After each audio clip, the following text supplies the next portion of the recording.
బాబు start అయిన కార్యక్రమం సంఘ దేవుళ్ళు ఆహ్వానిస్తున్నానా. ఇప్పటికే దాదాపుగా పావుదొక్క 2 గంటలు భజన కార్యక్రమం పూర్తయింది. ఫస్ట్ నుంచి వచ్చినప్పుడు ఎర్రార సౌండ్ లక్ష్మీపుర సౌండ్ కొట్టి కొట్టి కొట్టి కొట్టి సౌండ్లు గారిపోయి ఇప్పుడు సౌండ్ కూడా ఆరిపోయి పరిస్థితుంది. మరి మిగతాదంతా మనకే అవునా చేద్దామా.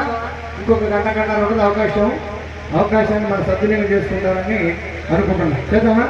ఒక్కసారి స్వామి యొక్క నామ సంకీర్తన భజన భక్తితోటి పూజ చేసిన వాళ్ళకి ఎంత పుణ్యమో అంతకన్నా డబల్ పుణ్యాన్ని మనం పొందే ప్రయత్నం చేద్దాం. ఒక్కసారి పుణ్యం కావాలనుకున్న వాళ్ళంతా చేయొద్దండి. వాటర్ ప్యాకెట్ కావాలనుకున్న వాళ్ళు చేయకపోతారు. రెడీగా అయ్యా రెడ్డి గారు కొంచెం చెప్పండి. వాళ్ళకి నేను బజ్జీలు ఇస్తా ఉంటే తాగుతా ఉంటారు, మళ్ళీ బయటిపోవచ్చు. చలికాలం అసలే స్వామయ్యప్ప